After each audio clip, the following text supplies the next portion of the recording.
Welcome to Sasi official. Rajini சாரோடைய Jailer 2ல வந்து ஆந்திர துணை முதல்வர் பவன் கல்யாண் நடிக்க போறதா ஒரு செய்தி ஒன்று வந்துகிட்டு இருக்கு. ரஜினி சாருடைய பாஷா 2 படம் வந்து எடுக்கிறதுக்கான வாய்ப்புகள் இருக்கு அப்படிங்கிற மாதிரியான செய்திகளும் வந்துகிட்டு இருக்கு. சிபி சக்கரவர்த்தி எதுக்காக ரஜினி 173 விலகினார் அப்படிங்கிற ஒரு உண்மை காரணம் இப்போ வந்திருக்கு.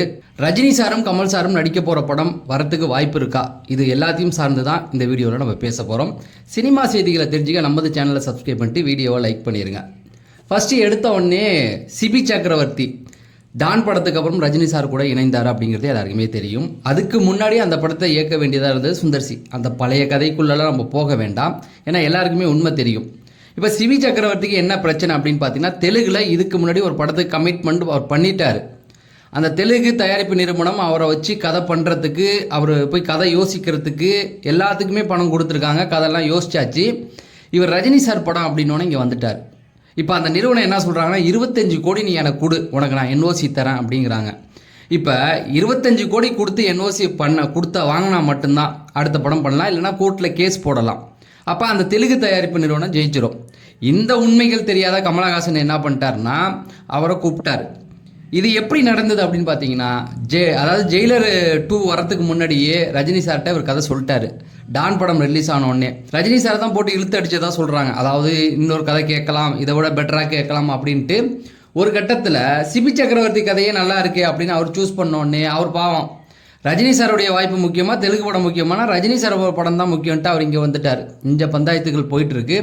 அப்போ அந்த தெலுங்கு நிறுவனம் 25 கோடி கொடுங்க, இல்லைனா உங்கள் படத்தில் எங்களையும் ஒரு பார்ட்னர் சேர்த்துங்கன்னு கமலஹாசன்கிட்ட கேட்க அவர் டென்ஷன் ஆகிட்டார். யோ, நானே கடத்துக்காக தான் ரஜினி சார்கிட்ட வச்சு பண்ணுறேன், அவரும் வந்து நான் சம்பளம் கொடுத்து படம் பண்ணல, அவர் வந்து எனக்கு வந்து ஃப்ரீயாக தான் பண்ணி கொடுக்குறாரு, நான் தான் படம் ரிலீஸுக்கு அப்புறமேட்டுக்கு வசூலில் ஒரு தொகையை நான் கொடுக்குறதா இருக்கேன் அப்படின்னு சொல்லி பேசி பார்த்துருக்காரு. முடியல. பஞ்சாயத்துகள் போனதுக்கு அப்புறமேட்டுக்கு கமல் சார், இவர் இருந்தால் தானே இந்த பிரச்சனை, நீ கிளம்புப்பா அப்படிங்கிற மாதிரி தான் போயிருக்கு. இது கடந்த ஒரு மாசமாக இந்த பிரச்சனை போயிட்டு இருக்கு. இப்போ என்ன பண்ணலாம் அப்படின்னு யோசிக்கும் போது அஸ்வத் மாரிமுத்து ஒரு கதை சொல்லியிருக்காரு. அஸ்வத் மாரிமுத்துவோடைய கதையும் ரஜினி சாருக்கு பிடிச்சிருக்கு. இப்போ அஸ்வத் மாரிமுத்தை கூப்பிட்டு படம் பண்ணலாம்னா அவருக்கும் அதே பஞ்சாயத்து தான். ஏஜிஎஸ் நிறுவனத்தினோட அவர் வந்து ஒரு ஒப்பந்தம் போட்டிருக்காரு. அதில் ஆல்ரெடி சிம்பு நடிக்கிறதா இருந்தது. சிம்புவை பற்றி தெரியும். ஏதாவது ஒரு இயக்குனர் வந்து எனக்கு வேற ஒரு கமிட்மெண்ட் இருக்குது சார், முடிச்சுட்டு வரோம்னா உடனே விட்டு கொடுக்கக்கூடிய நபர். சிம்புவை பற்றி நம்ம ஈகோ பிடிச்சவர் அப்படி இப்படின்னு சொன்னாலும் நீங்கள் நல்லா யோசிச்சு பாருங்களேன். அச்சம் என்பது மழமையடா படம் போயிட்டு இருக்கு. அந்த பக்கம் வந்து அஜித் சார் கூப்பிட்டாரு, உடனே சிம்பு விட்டு கொடுத்தாரு. இப்போ வந்து அஸ்வத் மாரிமுத்து வந்து சிம்பு வச்சு ஒரு படம் பண்ண வேண்டியிருக்கு. இந்த நிலைமையில் அவர் வந்து சார் ரஜினி சார்கிட்டேருந்து ஒரு வாய்ப்பு வருதுன்னு, நீங்கள் போயிட்டு வாங்க, அதான் முக்கியம், அதை முடிச்சுட்டு வாங்க அப்படின்னு தான் சொல்லியிருக்காரு. ஆனால் ஏஜிஎஸ் என்ன சொல்கிறாங்கன்னா, அவங்களுக்கு நாங்கள் கொடுக்க மாட்டோம், ரஜினி சாருக்கு கொடுக்க மாட்டோம், ஏன்னா பிகில் படம் ஓரளவுக்கு வசூல் எங்களுக்கு கிடையாது, அந்த வசூலை வந்து மீட்டி இருக்கணும். அப்போ வந்து ரஜினி சார்கிட்ட போய் கொஞ்சம் கால் ஷீட் கிட்டோம், அவர் கொடுக்கல. அப்படி இருக்கும்போது இதுக்கு மட்டும் நாங்கள் ஏன் அவருக்கு வந்து ஒத்து கொடுக்கணும், அதனால நாங்கள் வந்து விட்டு கொடுக்க முடியாது அப்படின்ற ஒரு பஞ்சாயத்து போயிட்டுருக்கு. ஸோ யார் கண்டுபட்டுச்சோ என்னவோ, இந்த படத்தோடைய இயக்குநர்கள் தொடர்ந்து போயிட்டே இருக்காங்க. முதல்ல சுந்தர்சி, ரெண்டாவது சிபி சக்கரவர்த்தி, மூணாவது அஸ்வத் மாரிமுத்து. சிபி சக்கரவர்த்திக்கு என்ன பிரச்சனை இருக்கோ அதே தான் வந்து இப்போ அஸ்வத் மாரிமுத்துக்கும் இருக்குது. அப்போ ஏஜிஎஸ் வந்து ஒரு என்ஓசி கொடுத்தா தான் அவரும் வந்து கமல் சார் ரஜினி சார் படத்துக்கு வர வேண்டி இருக்குது. போகிற போக்க பார்த்தா இந்த படத்தையும் நெல்சன் கையில் கொடுத்துருவாங்களோ அப்படிங்கிற ஒரு டவுட்டு எல்லாருக்குமே வர செய்யுது. சரி, இதை பற்றின ஸ்ட்ராங்கான எந்த ஒரு அப்டேட்டும் வந்து கமல் சார் தரப்புலேருந்து வரல. எலெக்ஷன் முடிஞ்சதுக்கப்புறம் தான் ஸ்ட்ராங்காக அறிவிப்பாங்க. இப்போக்கி இது வெறும் பேச்சா மட்டும்தான் போயிட்டு இருக்குது, சொல்ல முடியாது. ரஜினி சாருக்கும் கமல் சாருக்கும் தெலுங்குல நிறைய பழக்க வழக்கங்கள் இருக்குது. ஆந்திராவுடைய சிஎம்ஏ வந்து ரஜினி சாருக்கு பழக்கம் தான். டெப்யூட்டி சிஎம் அதாவது சிரஞ்சீவி ஃபேமிலியும் நல்ல பழக்கம் தான். பாலகிருஷ்ணா ஃபேமிலி பழக்கம் தான். மோகன் பாபு ஃபேமிலி பழக்கம் தான். தெலுங்கு சினிமாவை ஆளும் அந்த ஒரு 4-5 ஃபேமிலி இருக்குல்ல, அந்த 5 ஃபேமிலியுமே ரஜினி சாருக்கு நல்ல பழக்கம் தான், கமல் சாருக்கும் பழக்கம் தான். அவங்க ஒரு வார்த்தை எடுத்து பேசுனா அந்த தெலுங்கு தயாரிப்பு நிறுவனம் விட்டு கொடுப்பாங்க. ஆனால் எலெக்ஷன் முடியணும், அதுக்கப்புறம் தான் இதை பற்றின பேச்சுவார்த்தைகள் நடக்கும். இந்த பக்கம் இப்படி போகும்போது ஜெயிலர் 2லையும் ஒரு பஞ்சாயத்து வந்து நிற்குது. என்ன அப்படின்னு பார்த்தீங்கன்னா, ஜெயிலர் 2ல கேமியோ பண்ணுறதுக்கு ஷாருக் கான்கிட்ட கேட்டிருந்தாங்க. ஆனால் ஷாருக் கான் இப்போ அது முடியாதுன்ட்டு விலகி இருக்கார். காரணம் என்ன அப்படின்னா, ஷாருக் கான் எப்போவுமே ரஜினி சார் ரசிகர். ரஜினி சாருடைய எந்த ஒரு வாய்ப்பு வந்தாலும் அவர் வேணான்னு சொல்ல மாட்டார், பண்ணக்கூடியவர் தான். கிங் படத்துக்குன்னு ஒரு கெட்டப்பில் இருக்கார், அதை கொஞ்சம் மாற்ற சொல்லியிருக்காங்க. சார் 2 நாள் ஷூட்டுக்காக ஏன் மொத்த படத்தையும் நான் விட்டுட்டு வர முடியுமா, அதனால் என்னுடைய கெட்டப்பை மாற்ற முடியாது சார் அப்படின்னு சொல்லிட்டாராம். ரெண்டாவது கெட்டப்பும் கொஞ்சம் சீக்கிரட்டாக இருக்கணும் சார் அப்படிங்கிற மாதிரி சொன்னனால ரஜினி சாரே முன் வந்து இல்லை அதுதான் மெயின், ஏன்னா உங்கள் படம் வந்து ஒரு 200-300 நாள் அவர் வந்து ஷூட் பண்ணுறாரு, அது முக்கியமாக 2 நாளைக்காக அவருடைய கெட்டப்பை வந்து போட்டு இப்போ இந்த ஜெயிலர் 2ல் அந்த கெட்டப்பை வந்து நம்ம காமிச்சிட்டோம் அப்படின்னா அவர் கிங் படத்தில் அது வந்து பிரச்சனையாகும் அப்படிங்கிற மாதிரி நிறைய விஷயங்கள் போகிறனால இப்போ அவர் விலகிட்டார். அதுக்கப்புறம் நெல்சன் வந்து பவன் கல்யாணம் நடிக்க வைக்கிறதுக்கான பேச்சுவார்த்தைகள் போயிட்டுருக்கு. பவன் கல்யாணம் பொறுத்த வரைக்கும் அவர் நடிக்கிறதுக்கு ரெடியாக தான் இருக்கார் அப்படிங்கிற மாதிரி செய்திகள் வந்தாலும் ஆல்ரெடி பவன் கல்யாண் தெலுங்கில் பண்ணுற படங்கள் எல்லாமே இப்போ ஃப்ளாப்பில் தான் போகுது.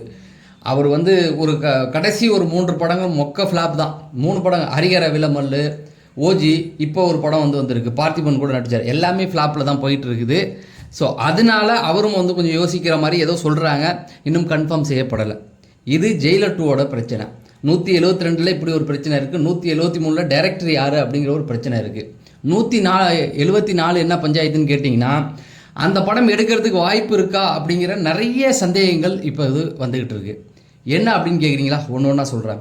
முதல்ல திமுகவுடைய படம் தான் அது, அதாவது இன்பன் உதயநிதி தான் தயாரிக்கிறாரு.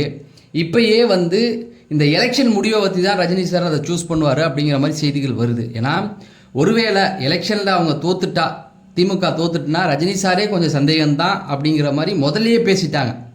அதுக்கு தான் திமுக தரப்பு வந்து என்ன பண்ணிட்டாங்க, இன்பன் உதயநிதி தரப்பு எலெக்ஷனுக்கு முன்னாடியே ஒரு அறிவிப்பை கொடுத்துருவோம், ஏன்னா ரிசல்ட் எப்படி வேணால் போகலாம், நம்ம அரசியலுக்குள்ளே போக வேண்டாம். இதில் இப்போ எலெக்ஷனுக்கு முன்னாடி ஒரு பஞ்சாயத்து ஒன்று நடந்துருச்சு. கமல் சாருக்கு சீட்டு இல்லை, கொடுத்தாங்க. அந்த 2 சீட்டுமே பார்த்தீங்கன்னா நீங்கள் உதயசூரியன் சின்னத்தில் தான் நிற்கணும் அப்படின்னு ஏதோ பிச்சை போடுற மாதிரி போட்டு கமலஹாசன் டென்ஷன் ஆகி, டேய் எனக்கு சீட்டே வேண்டாம் வச்சுக்கடா போடா அப்படின்ட்டாப்ல. ஸோ அந்த ஒரு கடுப்பும் அவருக்குள்ளே இருக்குது, இல்லாமலாம் இல்லை. ஸோ எதுக்கு இதெல்லாம் சொல்கிறோன்னா, அடுத்த வாட்டி திமுக தோத்துருச்சு அப்படின்னா அவங்க 2 பேரும் நடிக்கிறது கஷ்டம் அப்படிங்கிற மாதிரி தான் செய்திகள் வந்துக்கிட்டு இருக்கு. அப்போ அந்த படத்தை யாருங்க தயாரிக்கலாம்? சொல்ல முடியாது, கமல் சாரே தயாரிக்கலாம். ஏன்னா கமல் சாரால் பண்ண முடியாதெல்லாம் இங்கே எதுவுமே கிடையாது. சம்பளம் கமல் சார், ரஜினி சார் சம்பளம் தான். அந்த சம்பளம் போயிடுச்சு அப்படின்னு பார்த்தீங்கன்னா, சம்பளத்தை இல்லாமல் படம் பண்ணாங்கன்னா அதுவே வேற லெவல் சம்பளம் தான். அதனால அது திமுகவுக்கு அப்புறம், நீங்கள் வந்து எலெக்ஷனுக்கு அப்புறம் தான் அது வந்து ஃபைனல் ஆகும். அதுவுமே வந்து ஒரு டவுட்டாக தான் எல்லாருமே சொல்கிறாங்க, அதில் கொஞ்சம் பிரச்சனைகள் இருக்குங்க பார்த்துக்கலாம் அப்படின்னு. அடுத்து பார்த்தீங்க அப்படின்னா 175வது படத்துக்குள்ளே வந்துட்டாங்க. இப்போ 175வது படம் வந்து பாஷா படமாக இருக்கிறதுக்கு வாய்ப்பு இருக்குது, அதாவது பாஷா 2வா அப்படின்னு. சமீபத்தில் நீங்கள் அந்த சுவரொட்டிகள்லாம் பார்த்துருக்கலாம். ஒரு வால் போஸ்ட் வந்து அடித்து ஒட்டியிருந்தாங்க. அதாவது சுரேஷ் கிருஷ்ணா ப்ளஸ் வந்து தேவாவும் சந்திச்சிருந்தாங்க. அந்த செய்தியை அடிப்படையாக வச்சு இவங்க 2 பேரும் சேர்ந்து இப்போ ஒரு சம்பவம் பண்ண போகிறாங்கன்ற ஒரு செய்தி வந்தது.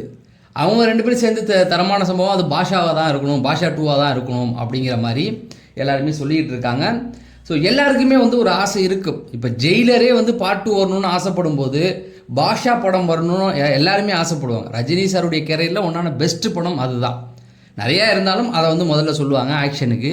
ஸோ எல்லாருமே வந்து பாஷா 2 வரணும்னு ஆசைப்படுறாங்க. ஆனால் அவங்க 2 பேரும் சந்தித்தது பாஷா 2க்காக இல்லை, வேற ஒரு கமிட்மெண்ட்டுக்காக சந்திச்சிருக்காங்க. ரசிகர்கள் பாஷா 2 வேணும் அப்படிங்கிற ஒரு ஆசையை வெளிப்படுத்தியிருக்காங்க. அப்போ 175வது படம் வந்து ஏற்கனவே வந்து அட்லி இயக்க போகிறதா ஒரு செய்தி வந்துக்கிட்டு இருக்கு. ஏன்னா இந்த படம்லாம் முடிக்கிறதுக்கும் அட்லி வந்து ராக்கா படம் முடிச்சுட்டு வரதுக்கும் வந்து நிறைய வாய்ப்புகள் இருக்குது. அட்லி இயக்க போகிறாரா இல்லை சுரேஷ் கிருஷ்ணா வந்து பாஷா 2 இயக்க போகிறாரா அப்படிங்கிற ஒரு பேச்சுகளும் இப்போ போகுது. ஆக மொத்தத்தில் இப்போ 172 ரஜினி சாருடைய ஜெயிலர் 2வே வந்து இன்னும் கம்ப்ளீட் ஆகலை. இதுவும் ராக்கா படத்தில் வந்து அல்ல அர்ஜுன் கூட கிளைமேக்ஸில் ஷாருக் கான் வரப்போகிறாரு அப்படிங்கிற மாதிரி சொல்கிறாங்க. ஏன்னா ஜவானுக்கு அப்புறம் அட்லி ஏற்கிற படம் இல்லையா, அட்லி கேட்டால் கண்டிப்பாக வருவார், அதில் எந்த மாற்று கருத்தும் இல்லை. ஸோ இப்படிலாம் நிறைய போயிட்டுருக்கு. ஆனால் ரஜினி சாருக்கு பார்த்தீங்கன்னா 172லேருந்தே ஒரு சின்ன சின்ன பிரச்சனைகள் இருக்குது. சோதனைகள் வரும், சோதனையை சாதிச்சாதாயா சாதனைகள் வரும் அப்படின்னு சொல்லி தலைவரே சொல்லியிருப்பார் இல்லையா, அந்த மாதிரி சின்ன சின்ன பிரச்சனைகள் இருக்குது. அதெல்லாம் உடச்சிட்டு ஒரு படமாக வரும் அப்படிங்கிறது தான். உங்களுக்கு ரஜினி சாரை பிடிக்கும் அப்படின்னா நம்ம சேனலை சப்ஸ்கிரைப் பண்ணிட்டு இந்த வீடியோ லைக் பண்ணுங்கள்.